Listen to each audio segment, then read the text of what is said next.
क्योंकि इस वक्त एक और बड़ी खबर आ रही है। मुझे फिर से ब्रेकिंग वॉल की तरफ जाना पड़ेगा। जल्दी से डालिए ब्रेकिंग न्यूज। ये देखिए ब्रेकिंग न्यूज आपके सामने। और इस वक्त की बड़ी खबर ब्रेकिंग न्यूज ये है कि रूस यूक्रेन जंग के बीच अमेरिका ने बड़ा फैसला लिया। और वो बड़ा फैसला क्या है? अमेरिका ने बेलारूस में अपने दूतावास को फिलहाल बंद कर दिया।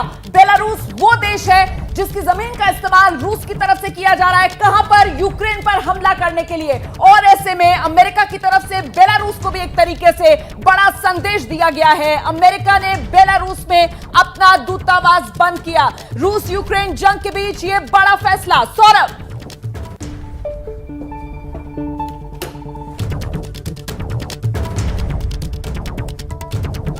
क्योंकि आपको पता है कि पूरा, हालांकि उनके कोई सैनिक वहां नहीं है, पर वो सैन्य सामान जो है वो यूक्रेन को सप्लाई कर रहा है।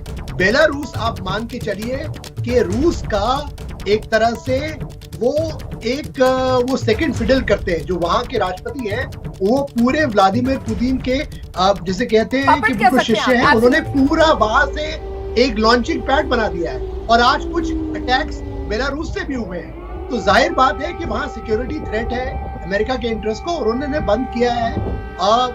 बिल्कुल मतलब क्लियरली इससे एक चीज और है कि उनकी इंटेलिजेंस ये बताती है कि ये बातचीत जो है बहुत कोई अंदर ऐसा नहीं है कि बिल्कुल कोई ब्रेक थ्रू होने की बात हो रही है।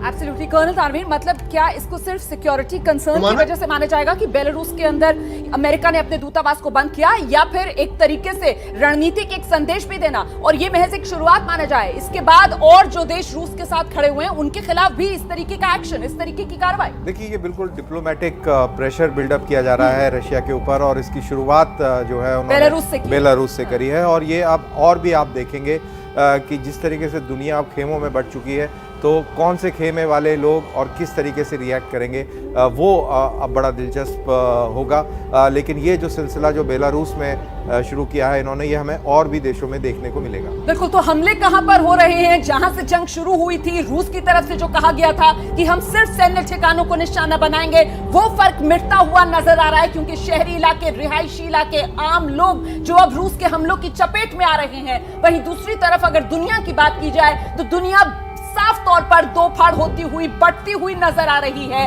और बेलारूस वो देश जो पूरी तरीके से रूस के हिसाब से ही अपना एक एक कदम आगे बढ़ा रहा है, वो देश जिसकी जमीन से रूस हमले कर रहा है लगातार यूक्रेन पर, उस देश में अमेरिका ने अपने दूतावास को बंद करने का ये बड़ा फैसला लिया है। लेकिन इस सब के बीच वो बातचीत, वो संवाद जो अभी भी जारी है, जिसे लेकर शुरुआत में बहुत नानकुर की गई, कई शर्तें रखी गई और बहुत इंतजार के बाद आखिरकार बेलारूस का गोमेल, जहां पर इस वक्त भी आमने सामने बैठा हुआ है प्रतिनिधिमंडल रूस का भी, यूक्रेन का भी, और कोशिश ये की जा रही है कि किसी तरीके से समाधान निकल आए संवाद के जरिए। हालांकि जिस तरीके की खबरें अब आ रही हैं, जिस तरीके के एक्शंस होते हुए हम देख पा रहे हैं जमीन पर, उससे उम्मीद तो यकीनन मध्यम पड़ती हुई नजर आ रही है। कर्नल तानवीर जी हाँ, जैसे अगर ये विजुअल्स ऐसे आ रहे हैं, इससे कनेक्ट किया जाए तो जैसे सौरभ बोल रहे थे वो भी एक उनका पर्सपेक्टिव है। लेकिन साथ के साथ इसमें ये भी है कि अब क्योंकि यूक्रेन की तरफ से डिफेंस मिनिस्टर मेरे ख्याल से शायद वहाँ पर बैठे हैं, अपना प्रतिनिधिमंडल को लेकर गए हैं, उनके ऊपर भी एक साइकोलॉजिकल प्रेशर बनाया जा रहा है इस तरीके के हमले करके कि देखिए, अगर आप हमारी शर्तों को नहीं मानेंगे तो आप ये ट्रेलर देख लीजिए। ये ट्रेलर हम आपको दिखा रहे हैं, खार्किव में दिखा रहे हैं, डोनेट्स्क में दिखा रहे हैं, और भी कई जगहों पे होगा जिसके बारे में भी हमें मालूम नहीं है। तो ये एक प्रेशर टैक्टिक्स भी है कि आप हमारी शर्तों को जल्द से जल्द मानें और अपने मुल्क को, अपने शहरियों को बचाएं।